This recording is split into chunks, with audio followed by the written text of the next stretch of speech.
रोजे की एक और फजीलत सुनो। मेरा कोई भाई, मेरी कोई बहन और रोजा कभी कजा ना करे, रोजा कजा करने का ख्याल भी आए तो दिल में ये ना लाए। लोग कहते हैं यार काम काज बहुत होता है, नौकरी मुझे करनी होती है।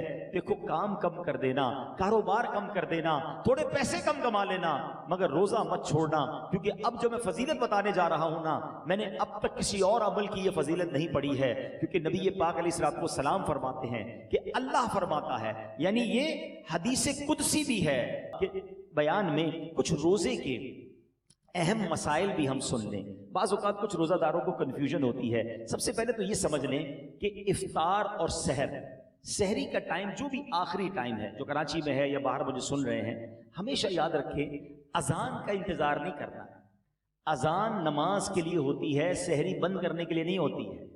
ठीक है ना, हो सकता है मौज़िन साहब 5 मिनट लेट हो जाए, कभी उनकी जनाब। अच्छा, कुछ लोग कहते हैं अजान होगी तो रोजा बंद करेंगे, और अगर आपके इलाके में लाइट ही चली गई और माइक ही बंद हो गया मस्जिद का, फिर क्या करेंगे? रोजा बंद नहीं करेंगे। तो अजान जो है वो रोजा बंद करने के लिए, इफ्तार के लिए नहीं होती, वो नमाज के लिए होती है। रोजे का ताल्लुक टाइमिंग से है। वक्त सहर यानी फजर का वक्त शुरू हुआ, जैसे ही शुरू हुआ अब आप खा पी नहीं सकते। 1 सेकंड भी आपने ज्यादा खा लिया तो अब पूरा दिन आप बेशक भूखे रहें, रोजा नहीं होगा, आपका रोजा शुरू ही नहीं हुआ। तो बेस्ट तरीका क्या है? अपनी घड़ी का टाइम सेट रखें। अब तो मोबाइल फोन आ गए, जो इंटरनेट वाले मोबाइल होते हैं उसमें भी मोबाइल टाइम बड़ा परफेक्ट पता चल रहा होता है। 5 मिनट पहले, कोई लाजिम थोड़ी है कि आखिरी मिनट तक खाना पीना है, 5 मिनट पहले आप खाना पीना बंद कर दें। टूथपेस्ट वगैरह करना है तो भी कर लें, और अपने तमाम मामलात से फारिग हो जाए, दुरूद पाक पढ़े, ताकि आप फर्ज रोजा है ना, अगले 15 घंटे भूखा रहने के लिए तैयार है, तो 5 मिनट ज्यादा भूखा रह जाए ना भाई, 5 मिनट 10 मिनट पहले फारिग हो जाए सहरी से।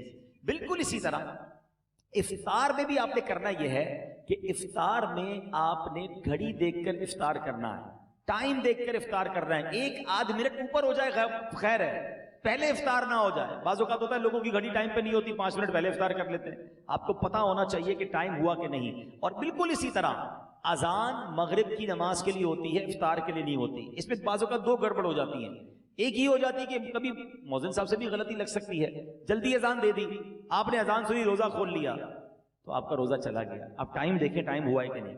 और मौज़िन साहब खुद अपना इफ्तार करने में लगे हुए हैं और वो 5 मिनट बाद अजान दे रहे हैं और आप इंतजार कर रहे हैं अजान का, तो ये भी दुरुस्त नहीं, क्योंकि इफ्तार को ताखीर भी नहीं करनी चाहिए। तो पहली बात तो ये समझ लें कि टाइम टेबल के साथ रोजा है। यहाँ एक और खूबसूरत बात कहूं कि लोग आजकल बड़ी मिसालें देते हैं दूसरे मुल्कों वालों की, गैर मुस्लिमों की, यार वहां बड़ी टाइम मैनेजमेंट है जनाब, बड़ा टाइम से मामला चलते हैं, उनके जहाज भी टाइम पे, उनकी ट्रेनें भी टाइम पे, लोग आते भी वक्त पर हैं।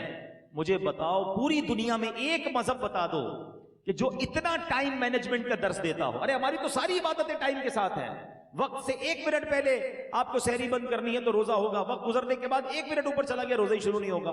इफ्तार घड़ी के मुताबिक करना है। बिल्कुल सारी दुनिया के मुसलमान टाइम पे इफ्तार करते हैं। हमारी सारी अजानें, मस्जिद का टाइम टेबल देखें, आपकी ट्रेन लेट हो सकती है, जहाज लेट हो सकता है। हमने देखा सर्दी हो, गर्मी हो, बारिश हो, आंधी हो, तूफान हो, दुनिया भर की मस्जिदों में वक्त पे अजान होती है, वक्त पे जमात होती है। लाखों मस्जिदों में कैसी शानदार टाइम मैनेजमेंट है। इस्लाम की कितनी इबादतें टाइम के साथ हैं। अरे जनाब, हम हज पे जाएं तो कब इरफात में रहना है, कब अरफात से निकलना है, कब पहले नहीं निकलना है, कब मुजदलिफा पहुंचना है, कब मिना पहुंचना है, कौन से दिन तवाफुज़ ज़ियारत के हैं, each and everything going with time. Islam जितना टाइम मैनेजमेंट सिखाता है ना, इतना दुनिया का कोई मजहब नहीं सिखाता। हाँ, ये जरूर कह सकते हैं कि टाइम मैनेजमेंट इस्लाम में जरूर है, मुसलमान उससे सीखते नहीं हैं। तो हमें दूसरों की मिसालें देने की क्या जरूरत है, हमारा दीन हमें शानदार टाइम मैनेजमेंट सिखाता है। अच्छा, इंजेक्शन, रोजे में अगर किसी को खून देना है, जब आप खून देंगे तो आपका वुजू टूटेगा, लेकिन अगर आप इंजेक्शन लगवाते हैं इससे रोजा नहीं टूटेगा। ठीक है, कान में अगर कोई ड्रॉप डालता है, अगर उसका कान का पर्दा फटा हुआ नहीं है तो भी उससे रोजा नहीं टूटेगा।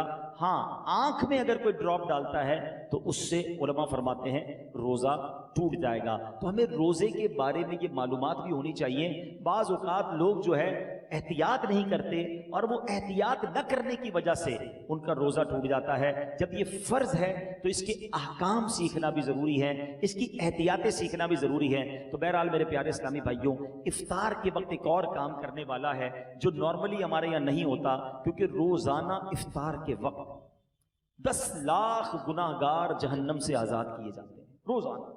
ये इतना मुबारक महीना है, इसमें रोजाना इफ्तार के वक्त 10 लाख गुनाहगार आजाद जहन्नम से किए जाते हैं। और जब जुमेरात की रात आती है और जुमे का दिन आता है तो फरमाया हर हर लम्हे 10-10 लाख गुनाहगार जहन्नम से आजाद किए जाते हैं। अब आप सोचें कि इफ्तार के वक्त हमारी क्या कैफियत होनी चाहिए। हमारे घरों में तो एक हंगामा मचा होता है, शरबत किधर है तो पकोड़े किधर है तो फला चीज नहीं आई। इन आइटमों के चक्कर में पड़ने की बजाय इफ्तार के वक्त काश हाथ उठे हों, आंसू बह रहे हों और ये इल्तिजाएं हों कि मौला आज भी 10 लाख बख्शे जाएंगे, आज बख्शे जाने वालों में हमारा नाम लिख दे। तो जब इस कैफियत के साथ आप इफ्तार किया करेंगे तो इन दुआएं होती हैं, इल्तिजाएं होती हैं।